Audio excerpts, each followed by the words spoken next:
gas ourselves up, but we short on breath. Talking about we eating, but who we really cooking. Dreaming about greens, but ain't nobody looking. No land, no acres, no seeds in the ground. When the hunger hits, who's gonna be around? We starving every day, and it just ain't the food. Feeding the hood garbage, got 'em acting a fool. We flossing with rides, stunting with chains, but these bars we spitting just bring more pain. We guilty as hell, preaching all these lies, selling debt to the kids, and we acting surprised. We commercialize the pain, broadcast the grief, tell the youth to hustle, but hide the beef. We glorify the trap, invite them to the flames, just like Reagan brought the crack on planes. Back in the 80s when the streets got soaked, my people, my brothers, all got choked. Reagan said no trades, but we know the deal. He left us in the dirt, man, that shit was real. I was just a shorty watching it unfold, old enough to see how we got sold. War on drugs, but it was war on us. Cops on our necks, no love, no trust. They labeled us thugs, beast on the block, made us kiss the pavement while they cleaned our clock. Prison became business thanks to Reagan's game. Free labor's the truth in America's name. Slavery's dead, man. That's just a word. Read the 13th Amendment, it's still absurd. They lock us in cages, serving time for life. Double digits for wisdom, cutting sharp like a knife. I'm here to say, the chains in the air, it's time we break free, start showing we care. No more flexing for nothing, no more selling out. It's time to rise up. Good morning, good morning, good morning, good morning, good morning. And you already know we play independent music, and this morning I got Boozy Badass. And we'll be right back right after this. Everything you do in life, you gotta think about it. You gotta make that choice. Even when somebody hurts you, you gotta think about it. You chose to fuck with that dude. You chose to trust that woman. You chose to be in the street. Yes, we made a choice. Made bad choices. Bad choices, it will limit your choices. Ain't nobody put no gun to our head till us sell dope. I guess we made a choice. Bad choices, it will limit your choices. Silent your voices. Prison. I guess we made a choice. I could've chose doing a lot, but I so rock. Outside kids, so I always love the block. We stayed out, it was hot, Southside 105. Could've bought a new computer, but I bought a 25. Had a teacher told me I could be whatever that I tried. You keep hanging by your grandma's house, Booster, you gon' die. I'm the preacher grandson, I really had a choice. Guess we all fell in love with the savage part. I could've stayed playing ball, but my ass was short. Cross you over and shoot at you, this the nasty part. A lot of pussy niggas tried, man, I could've let it slide. But when you in that water, this a deadly dive. My daddy died. I could've changed right then, nigga, but I chose a big blunt and a life of sin with it. You hollin' fuck your ex, say you can't stand that bitch, but that's what you chose. Guess we made a choice. Made bad choices. Bad choices, it will limit your choices. Ain't nobody put no gun to our head till us sell dope. I guess we made a choice. Bad choices, it will limit your choices. Silent your voices. Prison. I guess we made a choice. I made a choice that I'm standing on 10. Took so many losses, God finally choosing me to win. I was making choices that'd have me killed in the pen. Niggas learn you just to hurt you. I watch who I call a friend. I'm just lost and abandoned. It turned me to a savage. And every bitch I gave my trust to left me stranded. She like where your heart at, Romeo. You ain't romantic. If these trenches ever taught me anything, it's don't panic, nigga. Pick a path, pick a grave, pick a cell, nigga. Pick a bag, pick revenge, or become a victim. Don't make a choice that can end your existence. My brothers made a choice to send them, they crippin'. Ain't gotta worry about niggas touching them, they standing on business. Make a choice, you gon' live it, you gon' die, and I'm living. You better love your life, cause they'll take it, you winning. Stop making bad choices, they like Spiffy, you get it. Yes, we made a choice. Made bad choices. Bad choices, it will limit your choices. Ain't nobody put no gun to our head till us sell dope. I guess we made a choice. Bad choices, it will limit your choices. Silent your voices. Prison. I guess guess we I remember made a when a charge. dude put a gun on my head in Baton Rouge. Should he pull the trigger or chill? That's when he had to choose. He ain't pull it. The silver bullet ain't hit my temple. Now I'm on the track with Boo. It ain't coincidental. Every choice got a consequence. That's why my mama made sure I had common sense. I chose God, but I'm a walking contradiction. I know that it's true. I got enough sense to fill the stadium in LSU. Please forgive me. I'm still trying to figure out why we choose to make murder music, but we cry when people die. Why? We saying, Lord Jesus, you my savior, but choosing to be slaves to a green piece of paper, this major. I gotta keep it real. Stop acting like a victim. You a grown man that's choosing not to heal. How you 50 years old stuck, and that's why you ain't winning. When you choose to forgive, that's when you'll be forgiven. D1. Made bad choices. Bad choices, it will limit your choices. Ain't nobody put no gun to our head till us sell dope. I guess we made a choice. Bad choices, it will limit your choices. Silent your voices. Chris, I guess we made a choice. That was Lil Boosie, Bad Choices. Matt asked a question, and when will Democrats agree to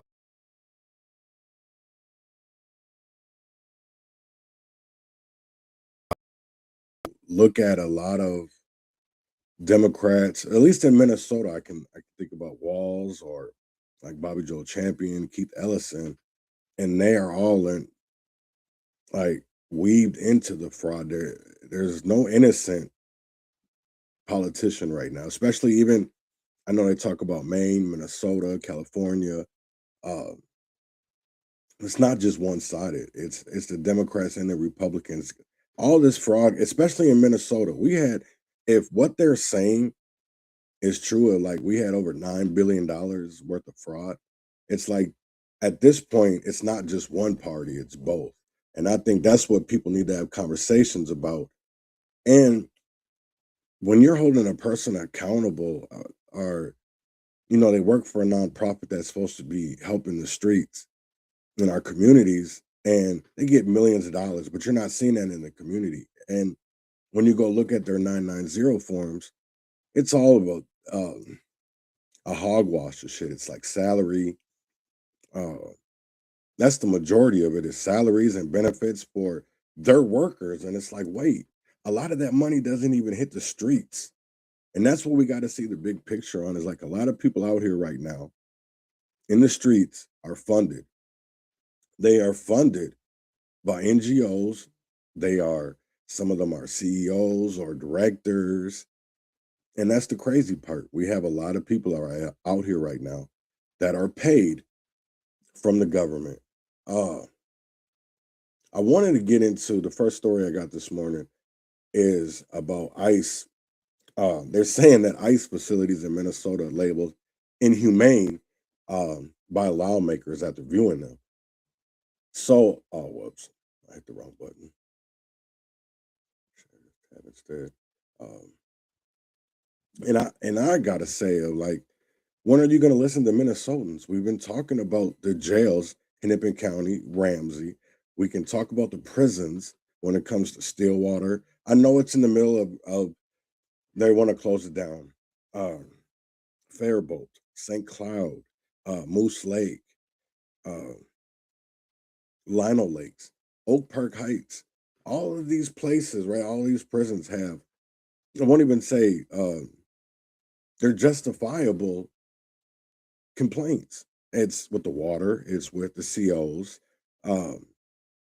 it's even with our judicial system. Is it really here to help people succeed and to intertwine back into their communities? Like, I really don't feel like that's what prison, and even being on probation, it's more of like you have to live by these guidelines, and if you don't live by them, then we're going to put you back in jail. Even though there's some situations and that's what I think people really need to. Uh, I know everybody wants to say that we want to be sympathetic, and I don't even think empathetic is. It's so hard. I was just talking to my therapist about this yesterday, because it's so hard for individuals to be accountable, especially when they got to look in that mirror, because when you're calling out people and you are forced to look back in the mirror sometimes. And if a person isn't comfortable with looking back in that mirror and you have to face yourself, that's why we don't see accountability, because a lot of people don't want that responsibility.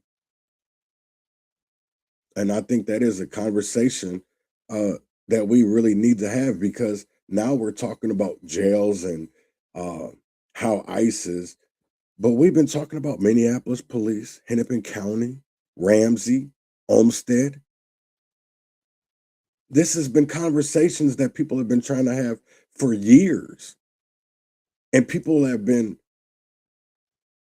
reprimanded, retaliated against for speaking out. I can think about so many people that were there was, I don't know if a lot of people remember or not, but there was um, a protest in Stillwater, and some of those people were the ones that they want to call the leaders or whatever. Were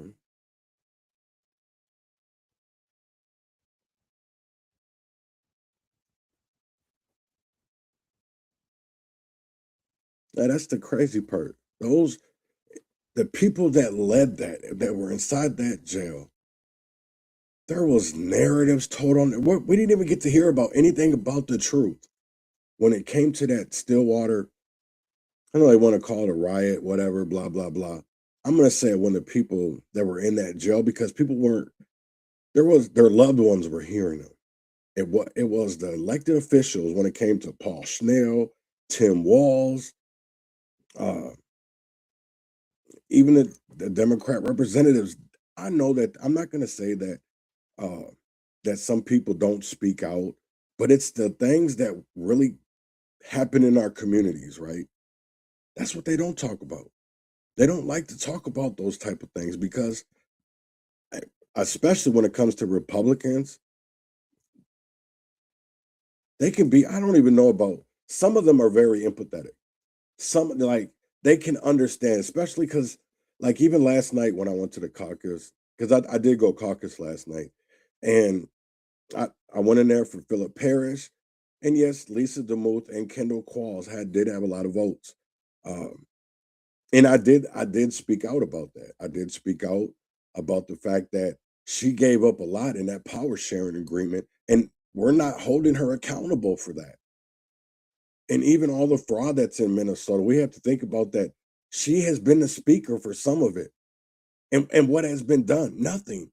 We have nothing but conversations still happening, even when it comes to the Waste and Fraud Committee. And that's a reason that we have to talk about in these caucuses, because um, even February 14th, there is a caucus in Mower County, and I'm going to try to be there. I'm figuring out a way how I can get there with rides and everything, but I want to be there because I do feel like the people that matter, that everybody is saying that they're fighting for, are not being listened to.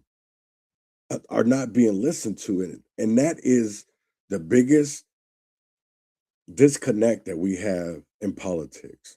That is the biggest disconnect. They always say, "Oh, it's about the people, they're grassroots," but is that really grassroots? Because the people that are up there speaking for the poor people make hundreds of thousands of dollars in salaries and call themselves a director or a city council person. But what actual changes in our communities? Nothing. These people are paid hundreds and hundreds of thousands of dollars, and nothing ever changes. It gets worse. That's the reason why I'm a Republican. If we really, that's what really, because in Minnesota, I'll be straight up honest, right? We live in a society in Minnesota right now that we have two parties, two major parties, and then a bunch of little interfractions or little groups or whatever they want to call themselves, right? Because the Democrats have DSA, and then they have some other shit in there, right, too. And then you go over to the Republicans, and there's little fractions or diversity of people, because you have the Republicans that are MAGA. So those are the Mike Lindell. Even though uh, I really do think people are seeing through the bullshit because they're seeing it through Mike Lindell, right? But are they seeing it enough when it comes to Kendall Qualls, when it comes to Lisa DeMuth? Because I don't honestly feel like that people in the streets that call themselves Republicans are really listened to. I'm going to be 100% honest. We do not in Minnesota. To me, and this is the main thing that I heard last night, right, was that it was a popularity contest, right? Do they have enough um, name recognition? And I said, 2022, we were all behind Scott Jensen. But the thing of it is, nobody would come into North Minneapolis. Nobody would come, and I know that's a big thing when it comes to the small businesses or the entrepreneurs over there that have space. They sort of lean towards the Democrats. I'm not saying that they are Democratic, but that's the way they lean, and that's I conveyed that last night, is that people have to put that in the retrospect, right? Because when it really comes down to the Twin Cities, I really do believe that there's a lot of people out there that would prefer to not have their politics talked about, especially when it comes to if they're a Democrat or a Republican, because there is a lot of blowback when it comes to that, especially in the Twin Cities. If you are a supporter of Donald Trump, or if you're a supporter of ICE, if you are accommodating. I just seen in Minneapolis yesterday, there was two businesses uh, that didn't get their liquor license is because they accommodate ICE. And that is a problem. When we're sitting here looking at uh, how our politics play out, or they want to talk about they're a political prisoner, or it's a political litigation or political charges. I'll say this: they can say whatever they want about Donald Trump, but I don't see in Republican cities that they're trying to do the things that you are trying to do here in Minnesota when it comes to the ICE. I really don't understand that, because there is no, I want people to know this. There is no difference when it comes between ICE, Border Patrol. They're still law enforcement agencies. They're just federal. Yes, they're not the state or the city or the county, like the state patrol, but they are law enforcement. And to think that we don't allow people in because of how their views, their how they people think, and I really do believe we have a problem in Minnesota when it comes to the politics. Because if you come out here and you say that you're a Republican, especially in Minneapolis, you're not going to get anywhere. Because I don't know what it is about Minneapolis. I'm trying to dissect it, and I don't really believe you got to go back a long ways when it comes to Minneapolis, because the same people that were being fraudulent even back in the 80s and 90s, they're still being fraudulent today. They just found different ways to do it. And they have allowed legislation, policies, ordinances to allow them to be able to be wasteful and keep on being fraudulent with that money, because we had loopholes.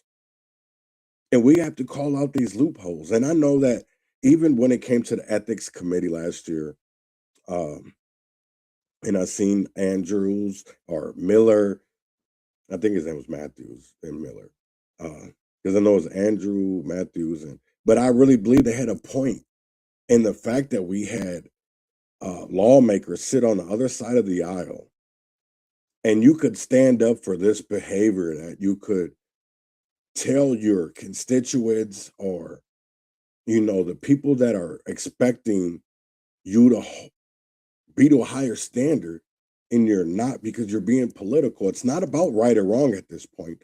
It's about Republican and Democrat. And I think that is the biggest fucking problem that we have in America, because to me, it's no different than when the niggas was vice lords or Crips, Bloods, none of that shit, because people wouldn't go into certain areas because of flags or colors, and that, to me, that's stupidity. And we are still, for some shit that we don't even own. I'm going to be 100% honest. It's for some property or some land that we don't even own. That there's some motherfucking lawmakers that have more power. And to me, it's no different from the street gangs and politicians and the mobs and all that. That's why I look at a lot of this like, because people are talking about, oh, well, Don Lemon, they're using the KKK Act. Well, why are you doing things that, this is the one thing that I will never understand, right? Because as a Black person, how are you comfortable running inside of a church and protesting when you know all the things that have happened to our ancestors? And we want to get away from that. Because for me personally, I would like people to be able to go to church and know that they're safe, to know that there's not going to be no interference. It should always be a safe haven. The same thing when it comes to what they want to do with abortion clinics. It should be the same thing with churches. Because I do really feel like that is so disrespectful. And we're okay with some things. When it comes to this is the one thing that I don't understand, right? Is they say that, oh, we don't want anybody just coming in our schools, and we don't want this, we don't want that. But then when that shit happens, it's okay for illegal, well, I'll just say this. I won't even say illegal. I'll just say immigrants to run inside of a school, and the people that are inside that school, the teachers, it's not about the safety of the kids at this point anymore. It's about the safety of this illegal immigrant. And I'm like, damn, are you serious? So now we're protecting people that are bad seeds in our community. And it's like, hey, I thought we were supposed to get rid of all this shit, and y'all are even making it worse. Like, whatever happened to making things better? Because we make things worse. So let me get into this about the Whipple Building. Detention facilities at Fort Snelling. They had to give at least 7 days notice to get in. Although as of today, a new court ruling says they should have been allowed inside sooner. Fox 9's Corin Hoggard is live at the Whipple Building tonight. So, Corin, a lot of people have been curious about this. What kind of conditions did they see there? Yes, Simone, Senators Tina Smith and Amy Klobuchar and Representative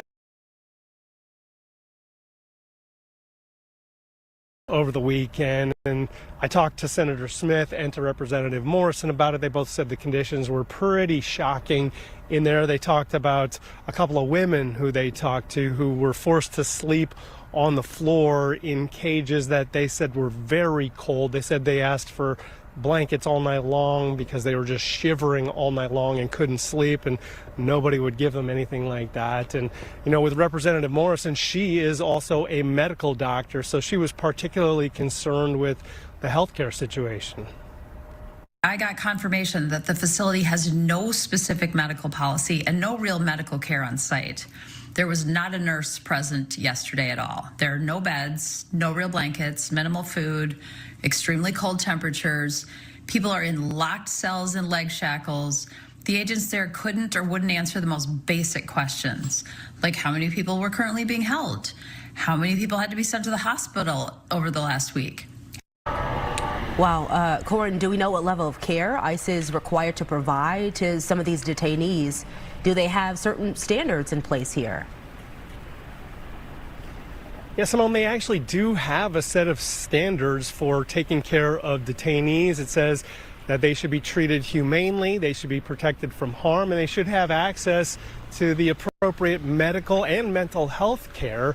Representative Morrison said that just wasn't happening here. There wasn't even a nurse on site when they came to visit here. But that is where it gets a little bit tricky also, because Representative Morrison says that an official from the Department of Homeland Security told her they're not detaining anybody here. She says they're just holding them here. And so that gets a little confusing. This building was not designed to be a long-term detention facility. In fact, until the surge happened in December, that was not a place where people stayed more than 12 hours in custody before moving somewhere else or being released. And now, though, Representative Morrison says she talked to people who were there for several days without getting proper care. Yeah, seeing a shift there, Corin. And it sounds like a new court ruling today could actually change the level of oversight at Whipple. Can you tell us about that? Yeah, absolutely. So early this month, the Department of Homeland Security changed the rules about oversight and said that if a member of Congress wants to come and perform oversight at somewhere like Whipple or any of the other ICE detention centers, they had to provide 7 days notice. Well, the judge determined today that they should revert back to the old rules where Congress is allowed to perform oversight on demand. So as long as that temporary restraining order is in place, theoretically, if a member of Congress was to come here right now, let's say, then they should be allowed to go in there and perform oversight. Simone? So they're complaining about the Whipple building. What I don't understand is they're complaining about the Whipple building. But how long have people been complaining about the county jails? The filth, the inhumane those are, how they treat I know I'll just say inmates because that is just easier to say that. But I don't really see them that way. I don't see them as inmates anymore. I see them as slaves. I see them as slaves because I know there's individuals that are behind bars that did not commit a crime. Other than that they were Black. That's how my uncle died. He was executed down in Louisiana, not once but twice. When we talk all this shit about the teenage kids, and he was a teenager, but because he was Black, it didn't matter. They didn't give a fuck that he was a child, a kid. But the fact that they were accusing him of these crimes. And then because he didn't know any better and started to say that he did it because being so long that you're teenager, you have some learning disabilities, and they don't care about any of that other than, okay, you're telling us what we want to hear. After 36, 38, 48 hours, a person starts to repeat what they want to hear. And that's what's wrong. We're still doing the same shit today. The same shit. And I really can't understand the things that these activists or, the NAACP coming out talking about ICE. Where the fuck have you been for the last 30, 40 years when niggas out here talking about prisons or the county jails? Even the youth facilities. We didn't have. Now people want to pay attention because it's happening to illegal immigrants. So y'all care more about illegal immigrants than you care about the American citizens who are behind bars in inhumane conditions. We can go down to Fulton County, down in Atlanta, Clayton. We can go down to Louisiana, which hold American citizens who are in inhumane conditions. Inhumane conditions. And I hear reports from our news media that y'all are talking about the Whipple building, but you weren't talking about Stillwater Prison when they had badass water. You blamed it on the inmates because they were standing up for their rights. They were standing up that they were tired of inhumane conditions. And we saw them as bad people. That's how the media portrayed it, that those were bad people. So they don't deserve humane conditions because they've committed bad crimes. That's what the media has fucking told us. Even when it came to people that are loved ones, it didn't matter that a mother knows her son way better than a fucking police officer or police chief does, because all he does is know some fucking paper, and some behaviors that are supposedly, in some of their eyes, against the law. But have they ever been in our communities where we have to make a decision and a choice? Because at the end of the day, it's about survival. It's about survival. And a lot of people in situations, a lot of the people continue, especially when it comes to our elected officials, they will preach out to continue to tell people to do it. Because for one fact, oh, it's not law enforcement. Does that make it okay? Does that make it okay? Because when people were dying in our communities, I didn't see people going into churches. I didn't see people going to interrupt Pete Orpid's church or Mayor Frey's synagogue. I don't see people interrupt that shit. But when it comes to illegal immigrants, we're okay going into a church and committing, maybe we don't see it as crimes, but we've allowed people to write legislation and legislative laws to put us in jail, to put us behind bars so that we can be away from our families. But then they go out and do the same shit while some of our loved ones are locked up for it. Make that shit make sense. Because a lot of these niggas can't. I'm going to be 100% honest. A lot of these niggas can't. Because everything looks good on paper. But when it comes time to implement that shit, these niggas ain't nowhere around. They're not anywhere around. Because when it came time for Katie Wright, and I know they don't specifically, maybe Katie, I don't know how she feels about me, but I know how Amity feels about me, and that's A-okay. I'm still gonna fight for Kobe. I'm still gonna, till the fucking I ain't got no breath left in me. I'm gonna make sure that Kobe Heisler gets justice. And I'm not gonna just fucking talk about it. Because I've proved over and over that I'm about it. When it comes to being on the front lines, and even when it comes to being legislation, the fact that when it comes to legislation, you niggas are nowhere near around. When it's time to make a difference in our communities, you guys are nowhere around. When it comes time to educating people, you're nowhere around. And we want to call white people racist.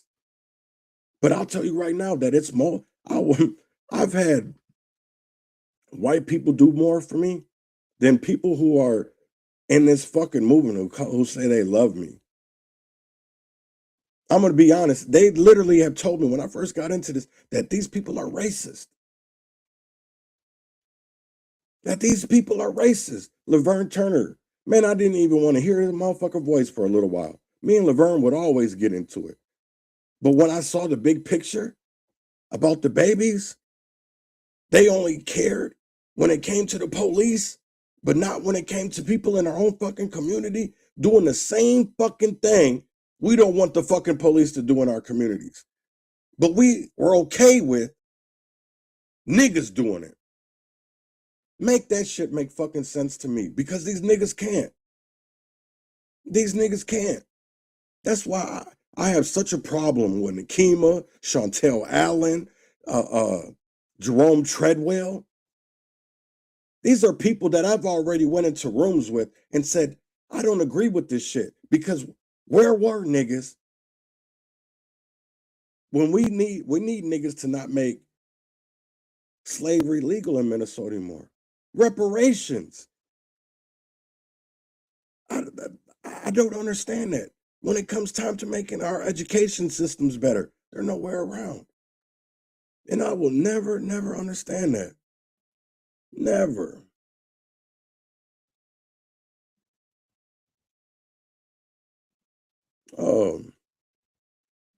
And now this what blew me up a little bit, because this came out yesterday, that there was an attorney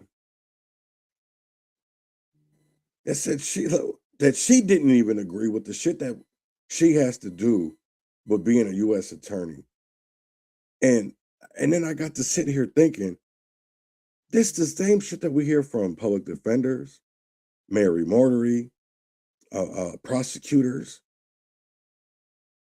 But we don't do shit. We don't hold Mary Mortery accountable. I won't even say accountable, because she could hold others before her to at least be accountable for some of the decisions that they made. Even when it comes to Amy Klobuchar, Mary, you should be out here saying, hey, while you were prosecutor, you fucked over a lot of people here. You fucked over a lot of Minneapolis people, Hennepin County. So you really shouldn't be out here trying to say you're running for governor. That's what I don't understand. Like, we have to do better, because why aren't the people that we elect into office to make a difference, but when they see people that have harmed the communities that they supposedly fight for are endorsing these motherfuckers? I will never understand that. How do you feel safe coming into a community and you're endorsing someone that has fucked over the community for years? You're either don't want to bite the hand that has fed you, or you're scared. You're scared of doing what's right because you don't want to hurt your so-called political career. What is more important? Standing on your values or morals, or standing with a party? Or standing with a party? That's what I really want to know. Is it standing with a party?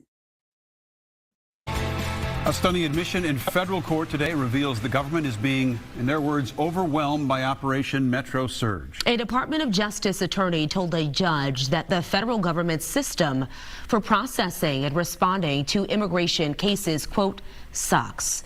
Fox 9 investigator Paul Bloom was in the courtroom. He joins us now live. And Paul, this attorney appeared emotional as she tried to explain why ICE is repeatedly violating court orders.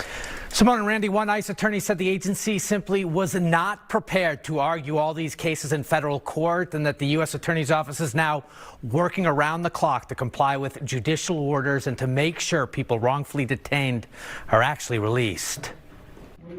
Our cameras rolling on Tuesday as Department of Justice attorney Julie Lee arrived with colleague Anna Voss for a hearing in federal district court.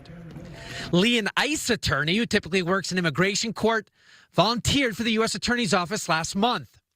She said in court, quote, "I am here to make sure the agency," meaning ICE, "understands how important it is to comply with court orders," likening it to, quote, "pulling teeth." She admitted the Department of Justice provided no guidance or direction in navigating the legal and constitutional side of the immigration crackdown when she first started in that new role. At one point, she told the judge, quote, "I wish you would just hold me in contempt so I can get 24 hours of sleep." Lee was ordered into court by U.S. District Judge Jerry Blackwell. Blackwell is frustrated with ICE ignoring or not complying with his court orders for the immediate release of several immigrants swept up during Operation Metro Surge. Blackwell pressed Lee hard for answers as to why it can take the government just hours to ship out a detained immigrant with no criminal record from the Whipple Building to far-off detention centers, yet it can take them up to 13 days to bring them back when the court orders their immediate release. The Fox 9 investigators have reported extensively on the unprecedented number of habeas filings in federal court as detained immigrants challenge their arrests and detentions. Ms. Lee, can you explain more about this mistake? Why did he stay in custody for 2 more days? Lee here refused to answer our questions after an earlier court hearing, but today she admitted the agency just cannot keep up. As Lee eventually acknowledged, quote, "The system sucks. This job sucks." And in the end, Blackwell did not issue that contempt finding, but he did make clear ICE needs to account for these ignored court orders, especially when talking about the freedom and constitutional rights of many being unlawfully detained right now. And guys, remember, just last week, we heard from the chief judge. He'd accumulated, nearly 100 violations. He alleged court orders, writing in an order, basically, that ICE in the month of January, just here in Minnesota, had likely violated more court orders than most federal agencies had in their entire existence. So the judiciary is watching this closely. No end in sight, at least not at this point, right? I mean, they just keep coming. They just keep coming, and I saw the human toll. I was in that courtroom today. That was an attorney who basically broke down in front of the judge. The judge kept pressing her. And I think she just lost it. But her comments, I think, speak to some people that are caught up in this system on all sides of it, really, right now. Yeah, a lot of What's crazy to me is how many parents, how many loved ones have talked to mainstream media, our newspapers, elected officials. And there's times where we don't even get this kind of exposure, this kind of 15 minutes of fame. Because a lot of the shit that happens in Hennepin County or Ramsey or even the jails in, let's say, Bemidji, because people have died in those jails as well. We don't get this same kind of treatment when it comes to our loved ones. So why are we speaking out now and saying that the Whipple Building, or when we're told for years about Stillwater, or even the the county jails here are inhumane. You know, I can talk about jails that I've been in down here, Preston and Fillmore. If you've never been inside, well, I don't even know what the fuck I'm saying this for, but it's obvious that people have never been in Olmsted or Fillmore, Houston, Freeborn. These jails, like, I would dare somebody to go into Winona County. Well, the jail's different now because they don't have the old one anymore. But go into when they had the old jail and you drink water, or go to Fillmore County and you drink the water. You go get that little cup of water from that little motherfucking sink and you drink it. I bet you won't. The same that I can say enough about niggas in Stillwater or Lino Lakes. I can guarantee it that those people would not drink that water. They would not drink that water. Is that to say that people are our loved ones are lying, or because we don't have the guards that will come out and say something from like Stillwater or like the county jails? That's because they're not going to come out to the people that pay them. Y'all want them to come out and do the right thing, but then who's going to be there to protect them? Who's going to be there to stand with them after they've done the right thing? Because I can tell you right now, when it comes to look in the mirror to some of these leaders, they don't want to look in the mirror. They don't want to look at the problems that they help, that they make worse sometimes. I'm going to be 100% honest. They don't. People do not want to look in the mirror and say, hey, sometimes I'm a part of that problem. I'm a part of that problem. But they don't want to say that. They don't want to, anything that comes to accountability or even sometimes responsibility, people don't want no part of. They don't want no part of. And that's crazy to me, because when did we ever, because I can tell you this right now, when I got off the couch on May 2020, I wanted to leave that bad shit behind. The shit of that I was harming my community, because I didn't want to do that anymore. I wanted to be a solution. I wanted to be a solution to the problem that was happening in our communities. And then when I actually stepped into it, I said, man, these niggas ain't no different than the gangbangers.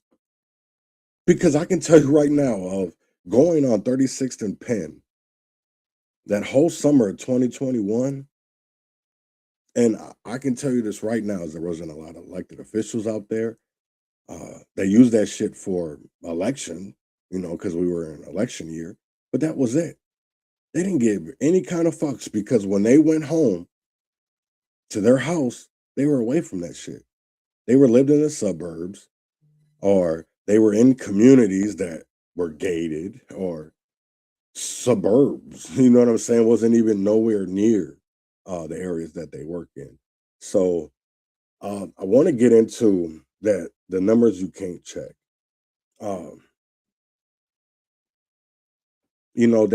I think it was either yesterday or maybe it was Monday, but they came out with saying the worst of the worst. And I said, wait, damn, half of these niggas ain't even really that bad. Some of them have actually changed their life around for the better, and they're actually arresting people for past crimes. But then when you really dig into it, when people have either been given removal orders or from the courts and they've ignored it, that is because of our system.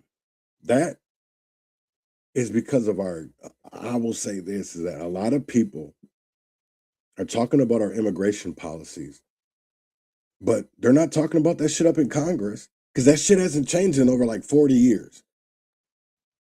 So I don't understand why people are getting mad at Donald Trump when it was the same ass policies with Obama, Biden. What's the difference? Because he's got an R behind his name? Is that what it is? Because I don't understand this shit. Why are people in an outrage? I really don't get it. And when we want to really talk about it at the end of the day, Renee Good and Alex Pretty, those deaths are on a lot of elected officials here in Minnesota. Jacob Frey, Governor Walz, Keith Ellison, Brian O'Hara. That blood is on their hands because they allowed this shit. They could have stopped it. They could have, especially when it came to their rhetoric.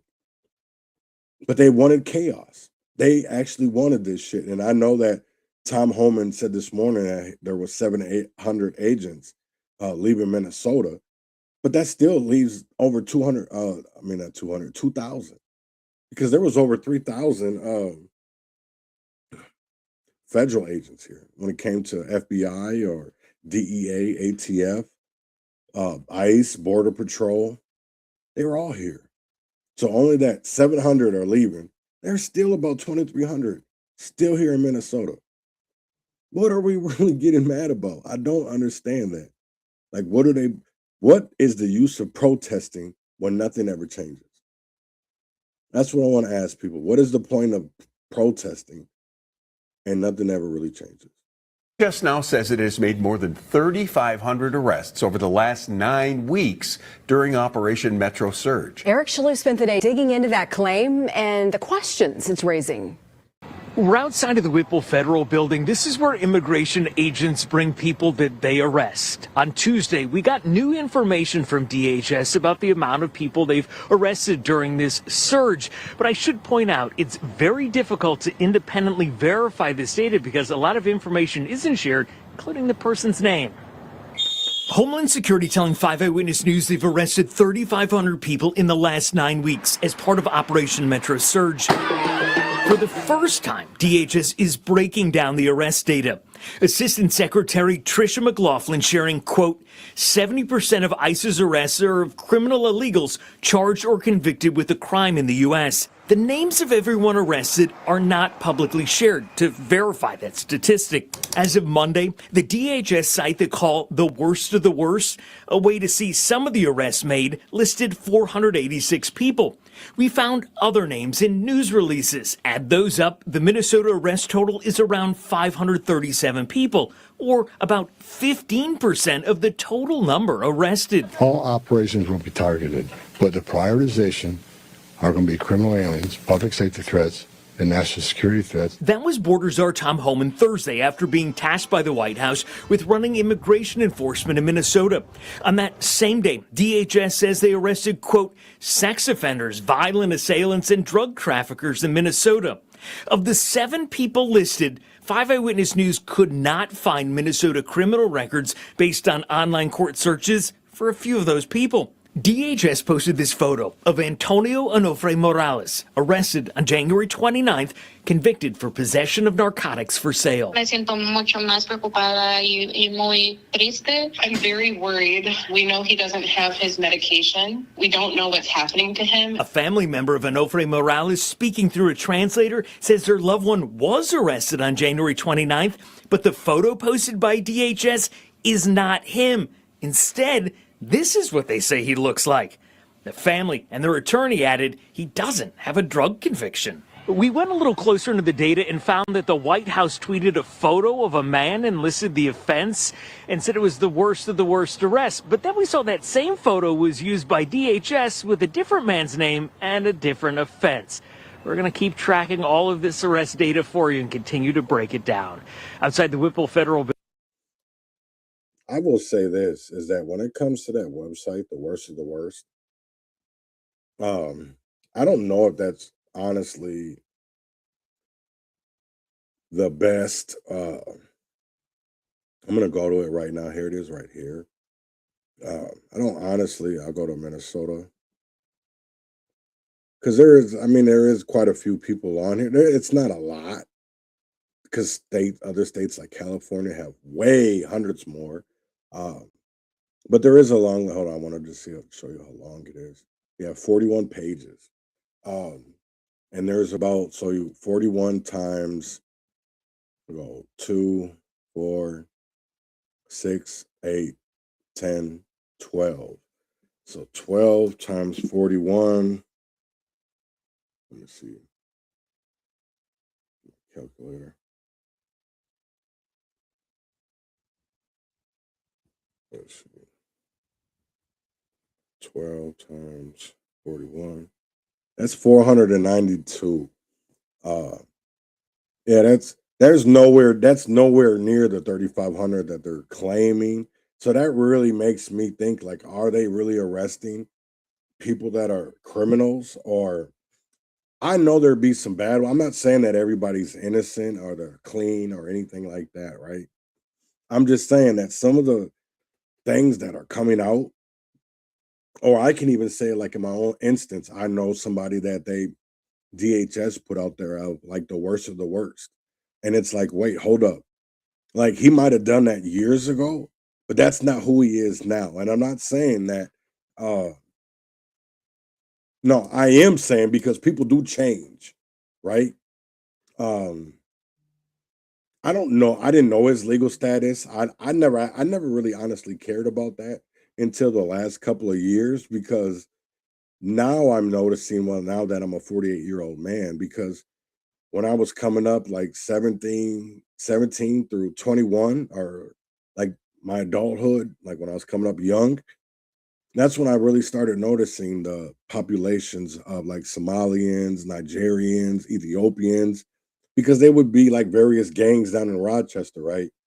They would be like Ethiopian Crips, or, like there was Somalian gangster disciples, or there was Nigerian Bloods. And I'm like, oh, this don't make no motherfucking sense. But I would see it because it wasn't just with the African community. It was also with the Asians. They had Bloods, Crips. The Mexicans, you had Latin Kings or MS 13. So it was just all the way around you. Even when it came to the Native Americans, they were either for a while there, they were under vice lords, and then it came to GDs, and it's always been, they call them the native mob. So there was always some type of different kind of gangs or whatever you want to, call it. That's what you literally seen. This wasn't just one or two. Literally, they had their own little, I don't know what to fucking call it. But I will just say this, is that everybody, well, I'm not going to say, because I haven't actually gone through this list, the whole thing. I just seen that it got 41 pages. But I can tell you that there was a lot of people that I feel that we have been told that are bad. They're really not bad. And I think that is the problem, is that we see it that way. Fucking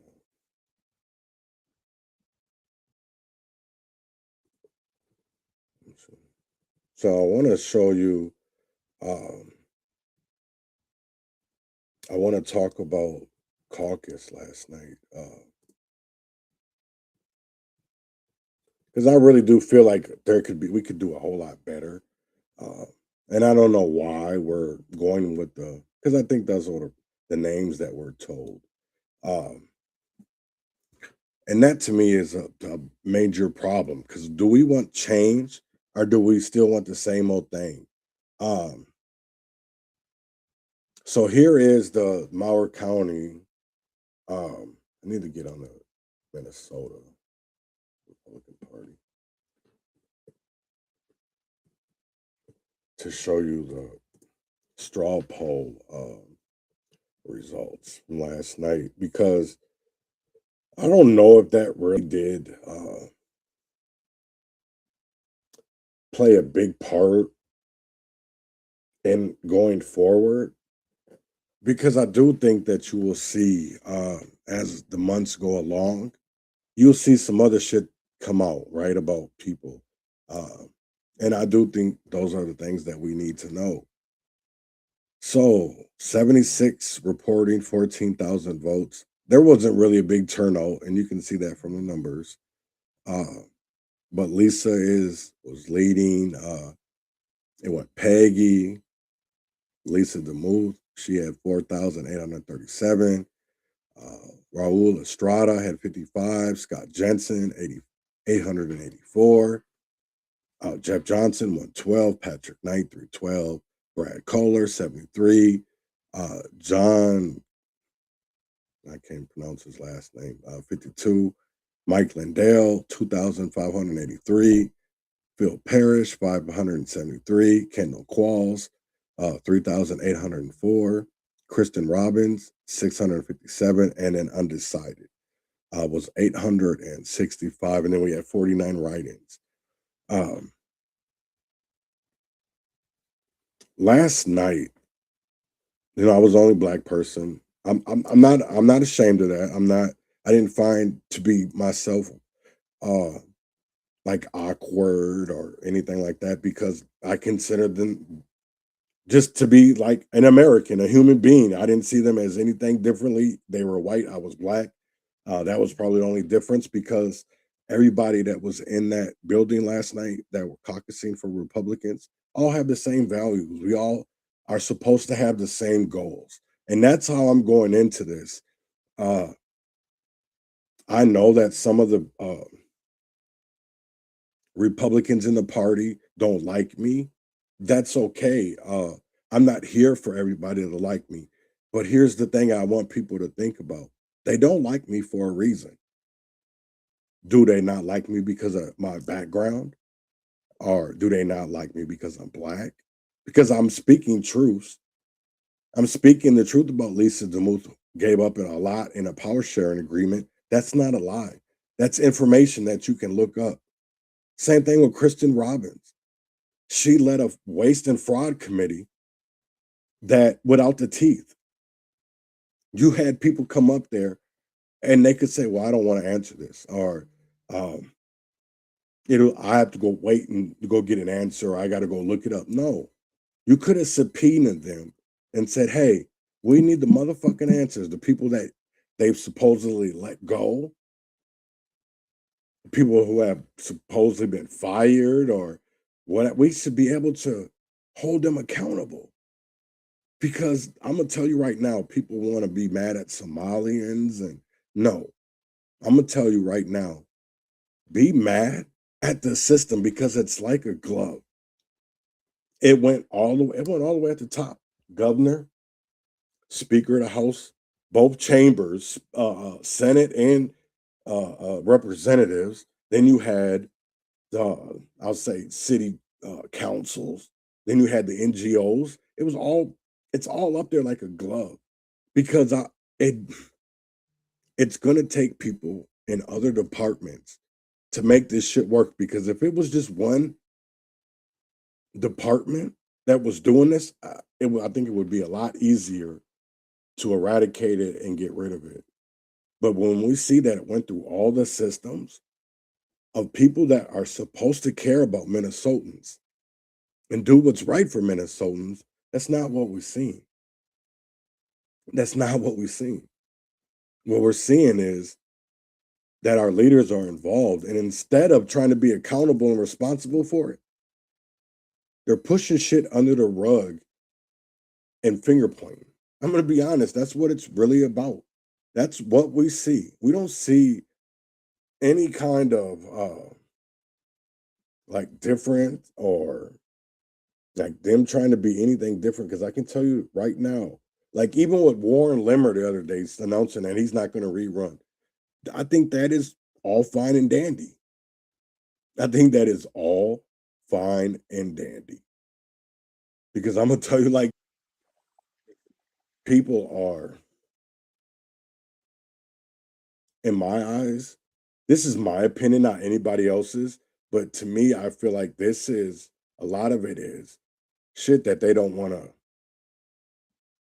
talk about or they don't wanna get into the middle of, but at the end of the day, they need to.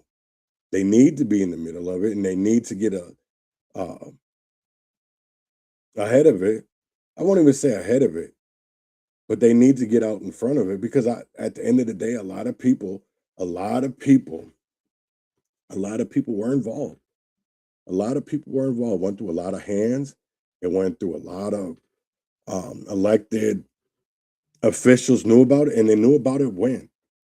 You know what I'm saying? Because this fraud has been going on for a very long time. Very long time. It's not anything that started when Tim Walz was the governor. Because all this shit was before him. That's the one thing that I can really say of, even with looking at the people on the Republican ticket for governor, who really did anything for the people of Minnesota. And I will give it, I'm not saying that all these people are bad, right? I'm not even nowhere near even saying that. What I'm saying is, when are we going to hold people accountable for the bad choices that they've made for Minnesotans? Because it's not about Minnesotans. I'm going to tell you that right now. It's more about a political party.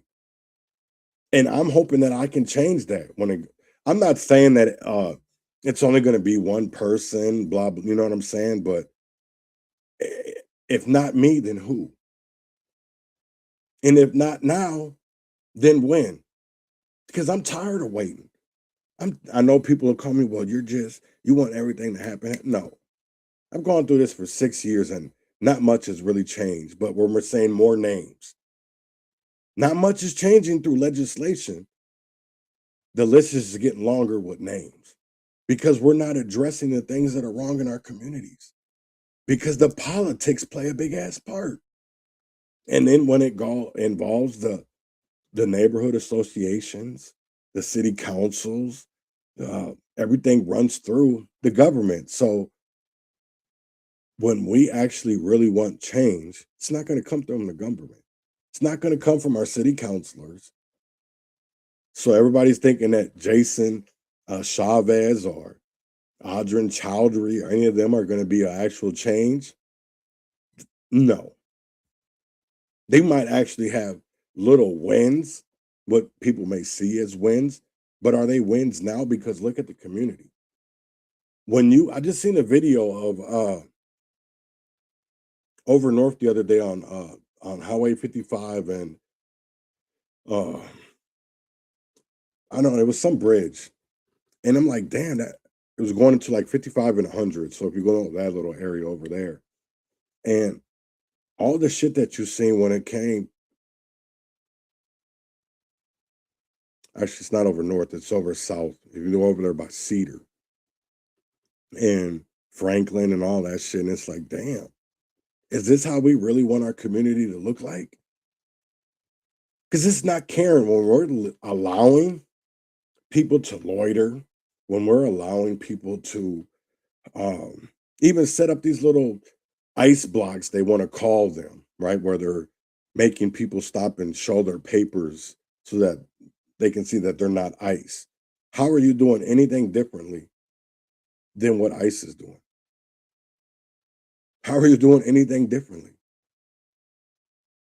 Because it's not, people aren't choosing to do the right or wrong things out here. People are trying to do the Republican and Democrat way. It's not about the people. It's about either Democrats or Republicans. That's what we came down to. My whole life, right?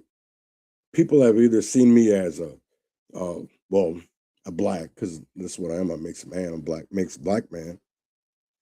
But I've been called a fascist. I've been called a militant, Antifa, bootlicker. Even the people that I've stood with, shoulder to shoulder and hand to hand with, these niggas call me a bootlicker now. They call me a bootlicker. All because I say things like, y'all weren't doing this for Winston Smith. Because we still don't, they still have not, I know the names have came out, but they haven't been confirmed. Not like how the officers are with Alex Pretty or Renee Good. Because y'all can do all different types of things to protest that. But we never actually found out the killers of Winston Smith.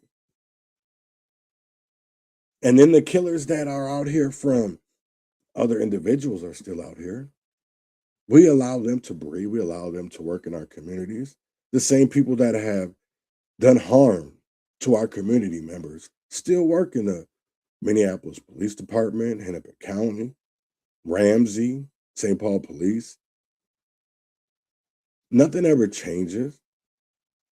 There might be some money that changes hands, but I will tell you right now, we don't ever feel that change in our communities. I want to show something that was on O'Keefe Media, and I know people are going to say, well, that's right-wing media and blah, blah. Man, listen, at the end of the day, everybody is some kind of, NBC is Democratic, Fox is Republican, right-wing, whatever the fuck you want to call it. All of our media is some kind of either left-wing or right-wing, Democrat or Republican, right? And maybe some are far left, maybe some are far right, but there's nothing that is in the between, in the middle, and that covers everything. Because I'm going to tell you right now, the same way that in my community, in my neighborhood where I grew up, and people were, depending on what area it came from, you was either a GD, a Vice Lord, a Blood, Crip, and then it came down to little sections, little hoods. You had the 33rd boys, or my mind would be thinking through so much back in the day. But we had little gangs, we had little crews, right? We had little wars. I remember there was a big ass fight, and maybe a lot of people don't remember this or whatever, but it was at the City Inc. It was over south. And there was this big ass fight. And people really don't want to talk about it because it had to do with, there was some that who we call now leaders, who we call black leaders in our community, but all the harm that they have done through gangs and through fraud and waste, and we still call them black leaders, no matter if they rape people, no matter if they've done fraud, because we got to give them a second chance. We got to give them a second chance so they can do bad upon us once again. So I want to show you this about O'Keefe Media, and they came out with something about Cash Patel and how he's saying that we won't see any type of accountability or arrest when it comes to elected officials who have really allowed this shit. And they can say that they weren't a part of it, but how can you not know when you're an elected official? And all this shit goes through your hand, is your say. You can say that you didn't have no part of it. Okay, I'll believe that. But how long did you know that it was going on? Because come on now. Everybody can't sit here and say that, well, I wasn't a part of it. And, oh yeah, I knew it was going on, but I didn't partake in it. Does that make them innocent? Does that make them like that they shouldn't face accountability? He's like a diva. Is that true? 110% he's a dealer. Are you serious? 110%. He's lazy as hell. He's not good at his job. I've said that if arrests do not happen, if people are not held to account, then we'll have no choice but to investigate the investigators themselves. I am a security specialist at the FBI, so I do background checks, investigations, that type of stuff. I've been working there for 5 years now. On hidden camera, this FBI security specialist tells us the quiet part out loud. So you don't think there's going to be any like major arrests, like with Patel or No. FBI? No. Also, I don't think anybody would ever go to prison. Now, thanks to the brave work of citizen journalists like Nick Shirley, Americans were able to see what actually happens in Minnesota outside these daycare centers. Do you think they're going to arrest the people, like, that are dealing with the daycare stuff? I think by the time that case is done, even being like looked at, being ready to go to court, Trump won't even be in office anymore. Like, they would most likely be thrown out very quickly. Fraud cases like that, like money stuff, years, literal years of time. They're going to try and pin it on somebody. I think you're a badass. Thank you. Cheers. James O'Keefe here reporting from Los Angeles, downtown in front of City Hall. They're having all the protests against ICE. They're yelling quite loud. How are you? What's that? I am telling the truth. Yeah. She's yelling at us. She's saying that we're telling lies. And over the last few months, I've said that if arrests do not happen, if people are not held to account, then we'll have no choice but to investigate the investigators themselves, investigate the prosecutors themselves at every level. We understand that incentives govern human behavior more than virtue does, and people are demanding that people be held accountable. People are reminding you that we're a nation of laws. But that only works if the people in government, if the people in power do the right thing. So now the question is, what will it take to get accountability and arrests? And we believe that what it will take is oversight, watching the watchmen, or in Latin, custodiae ipsos custodes, who guards the guardsmen. Where is the Department of Justice? Where is the federal government? And why aren't they doing their jobs? What is actually going on in the nation's capital? We decided to take a look. Now, there's what they say on the record, and there's what they say when no one is looking. Our investigation led us to an FBI security specialist who, on hidden camera, this FBI security specialist tells us the quiet part out loud. And as I do this report, the protesters are filtering into Los Angeles, one of them yelling at me to stop lying. I question any of them to actually tell me what I am lying about. We literally see their lips moving in our undercover reports. I am a security specialist at the FBI. I've been working there for 5 years now. I was under Biden first. Now, when you watch this man is either a Biden holdover speaking out of turn, or he is telling the truth, describing a system that walks out investigations for years past the point where the president is in power. What this official inside the FBI says is very troubling and potentially revealing about how the Department of Justice actually operates. People are more honest when they don't know they're being recorded. And that's not all. This same FBI official we caught on tape admits that even under Kash Patel, there will be no arrests of people in the deep state in the near future. Not exactly surprising considering the lack of action we've seen so far. Do you think, like, your job, like the FBI, do you think they're going to arrest the people, like, that are dealing with the daycare stuff? The thing with those cases is that I think by the time that case is done, even being like looked at, being ready to go to court, Trump won't even be in office anymore. Really? Fraud cases like that, like money stuff, years, literal years of time. You don't think the FBI would arrest them, even though Trump would be like, please arrest them? I don't think so, because over and over and over again, it's been shown it doesn't work. It's not working.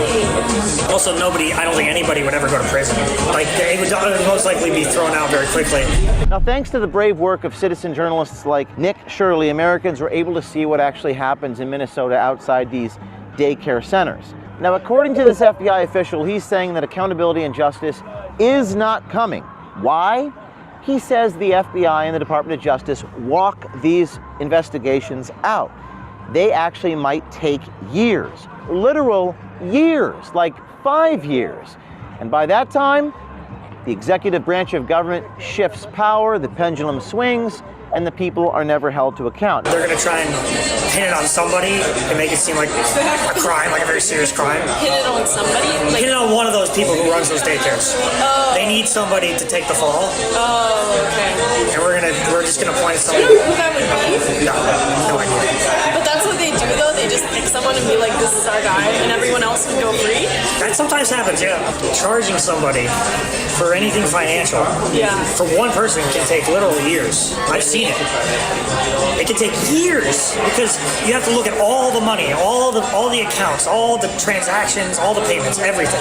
You have to look at everything. Now, according to this FBI official, the plan isn't to dismantle the Minnesota daycare fraud, but to find a fall guy. He tells us the Bureau will pin it on somebody. Not the entire network, not who's behind it, not the people moving the money, but one daycare operator. So this man in the FBI, Justin Devine, a teacher now turned FBI, has been in his role at the FBI since 2021. Remember, that's the year the FBI raided our newsroom. Justin has been in charge of these investigations, including human trafficking cases, background checks, and occasionally handling classified material for the FBI. There's always the irony of someone in the FBI who handles classified information, speaking out of turn, talking to total strangers. I was under Biden first. Oh, yeah. How was that? Was it different? No, way different. Everything was better. Really? Yeah. Everything just felt better. People were happier. My real boss is Cash Patel. Yeah, he's all right. He's short though. Yeah. He's real short. He's like. I hear he's like a diva. Is that true? 110% he's a diva. Are you serious? 110%. My dad is a Trump supporter. Right? And he really seems to like this bonding. I met her another time for another thing I was doing. There's a bunch of stuff at DOJ at the Department of Justice building that we needed to get and bring it back to our office. Okay. So she works there. Oh, what were you bringing back? Hard drives and computers and all that. For a case? Yes, for a huge case. Really? Yeah. But like, what case were you working on? This was a human trafficking case. Oh my gosh. Yeah, that case is not closed yet. Dang, where did that happen? Here. Here? DC. Yeah. DC? Yeah. Trafficking? Yeah. Oh my gosh. Oh yeah. I met one of the victims. Are you serious? Yeah. Oh. Young girl, like a 19-year-old, 18-year-old. Oh, that's so sad. I know, it's horrible. She was, yeah, no, it was horrible. How did that trafficking happen? Well, like, where they came from? Eastern Europe.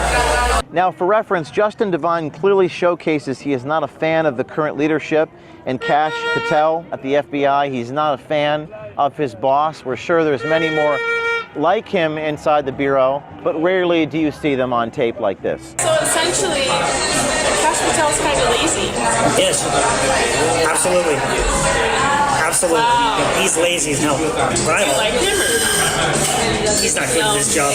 I'm just a normal employee, and even I'm like, you're not good at this, man. You shouldn't be doing this. Really? He just wasn't ready. Really? No. I just don't think he's smart enough to do it. Being the director is like you are the face of the whole organization. You're going to be out in public all the time. Yes. And he is just so bad at doing that. No way. That it kind of ruins our whole reputation. Devine goes further. On hidden camera, this FBI official flatly states that the Bureau will not arrest any so-called deep staters that President Trump says he wants to go after. Devine also says that judges will continue to throw out any cases brought to them regarding these so-called deep state officials. He says Trump's word, quote, isn't the end-all be-all. So I keep hearing that Trump wants to like arrest his enemies. Do you think that's going to happen? Do you think the FBI will arrest? No. You don't think so? He tried already. He tried already? He tried to arrest James Comey, Okay. who's the former director of the FBI. Wait, like old director of the FBI. Yeah. I tried to arrest him, and then he went to trial, and then literally the judge said no. Really? Threw it out. So you don't think there's going to be any like major arrests, like with Cash Patel or the FBI in the near future? basically like with Trump, like if he would tell you guys to arrest these people in 2026, would it have to be done? No, he doesn't. His word is not end all be all. So the FBI official here describes how the FBI will essentially walk out the Minnesota fraud scheme until President Trump leaves office. Why does it take an FBI security specialist randomly talking to one of our undercover people for us to get the truth out of the administration? Why isn't the FBI saying it publicly behind the podium in Washington, D.C., as the American people demand accountability? What about the deep state arrests that were part of Trump's agenda? What we heard from this FBI official is the plan for accountability is essentially no plan, walking out the fraud, judges throwing out the cases, and what that means for Americans is that they will not be getting the arrests and the accountability that they're looking for. Also, I want to reiterate that up to this point at O'Keefe Media and Citizen Journalism Foundation, this is the seventh FBI DOJ official we have done an investigation on the last year. There's been Jamie Menina, Joseph Schnitt, Glenn Prager, Michelle Rosas, Ramit Hassan, Justin Devine. We even did a video regarding Attorney General Pam Bondi talking about the Epstein videos. The American people will apparently now only get the unfiltered truth when a recording is given to me by a citizen journalist. The FBI and the DOJ have got to do better. And if you have information on the inside, you know who to call, not Ghostbusters, not the New York Times. That's to call James O'Keefe on his signal number. Here's the number right here. And you can reach out to us at tips@o'keefemediagroup.com. You know that. People, I want you to understand, it's really up to us. It's not up to the politicians or the senators or the Congress critters. It's really up to the American people to do the job. You may not want to hear that, but I think you know that. We have been undercover inside the ICE protests, reporting on what is happening and who is behind them. What we've uncovered out here is so scandalous, elaborate, and illegal that it's going to be a multiple-part series. I myself went undercover as a homeless person, reporting on the NGOs, reporting on what is happening all throughout the city of Los Angeles and Southern California. Stay tuned for that next week. All right, let's talk healthcare, because the system is a total... Yeah. Yo, I don't know. I don't even know what to think about some of the shit that I see. If there will be accountability or if there won't, because to be honest, I don't think we'll see much.